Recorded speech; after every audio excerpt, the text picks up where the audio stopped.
Na minha opinião, Pablo Escobar foi provavelmente o pior criminoso do século XXI. Ele matou milhares de pessoas, comprou juízes, comprou a polícia.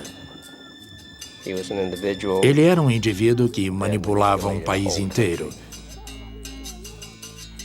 Ele tinha bilhões de dólares e um exército próprio. Ele deu início a um nível de violência nunca visto antes no tráfico de drogas. Dedicou-se à lesão corporal intencional. Assassinato era um meio de vida. Eu o considerava um monstro.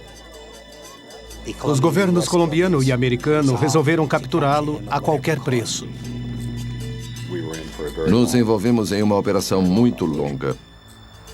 Quando a gente chegava na Colômbia, havia uma recompensa de $300 mil pela nossa cabeça. Ele corrompia as autoridades ou as intimidava. Sempre existia a ameaça de assassinato.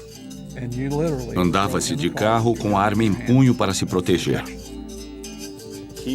Ele se sentia no colo de Deus. Foi a maior história do bem contra o mal. Eu odiava aquele homem. E achava que não podia deixar a Colômbia até que Pablo Escobar estivesse morto ou preso em um presídio nos Estados Unidos.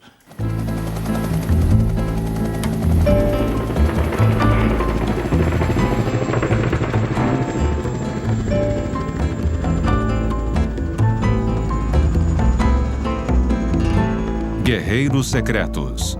Caçada Humana. Ofender as pessoas erradas pode custar uma eleição a um candidato. Na Colômbia, o preço pode ser alto.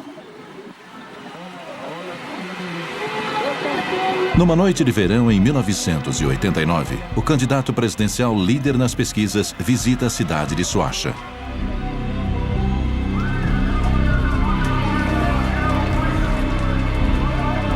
No tempo que dura um aperto de mão ou um beijo em um bebê, a campanha termina de repente.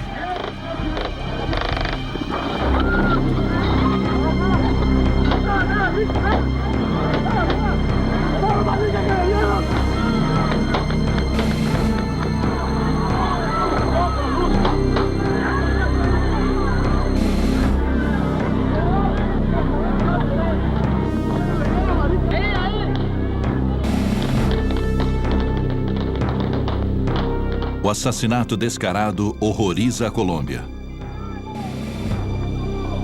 A onda de choque repercute até em Washington. Nós fomos chamados em casa logo após o assassinato, levados para o antigo prédio do Poder Executivo, onde nos foi revelado que o presidente Bush daria uma baixa de $65 milhões do estoque do Exército americano em equipamento para ser entregue num período de 120 dias. Isso era uma escala colossal. O precedente mais próximo disso, na época, foi a ajuda feita ao Estado de Israel em 1973. Todo este armamento tem como alvo um homem: Pablo Escobar. Ele foi responsável pela grande maioria da cocaína no mundo, não apenas nos Estados Unidos. Ele era o traficante mais desprezível, o criminoso mais desprezível do século. Joe Toft foi contratado para uma viagem de 3 anos como chefe da Agência Federal Americana de Controle de Drogas na Colômbia. Ele acabou ficando 7 anos. Escobar foi uma pessoa fácil de odiar. Eu nunca fui de sentir ódio, mas chegou um ponto na Colômbia em que eu realmente odiava aquele homem. Eu odiava Pablo Escobar. Existem 2 grandes pragas na sociedade civil. Uma é o terrorismo e a outra é o tráfico de drogas. E o pior de tudo é quando as duas se juntam. 3 décadas atrás, cocaína era um negócio pequeno. Aí chegou Pablo Escobar. Escobar foi para a cocaína o que Henry Ford foi para o automóvel. Quase sozinho, ele criou uma verdadeira indústria. Ele era o rei da coca. Ele cresceu em Medellín. Ele veio de uma família de classe média baixa. Sua mãe era professora, o pai era um camponês fazendeiro. O jovem Pablo se envolveu com pessoas erradas e largou a escola. Ele começou a roubar carros e logo se especializou em crimes maiores. Pouco depois de largar a escola, ele se envolveu em sequestros. Mais tarde, ele se envolveu de forma mínima no tráfico de maconha. Nos anos 1970, Escobar mudou de carreira para uma indústria nova que exportava seus produtos para os Estados Unidos. Os empreendedores por trás dele foram os chilenos. Como todos sabem, no início dos anos 70, houve uma mudança política no Chile, governo militar e tal.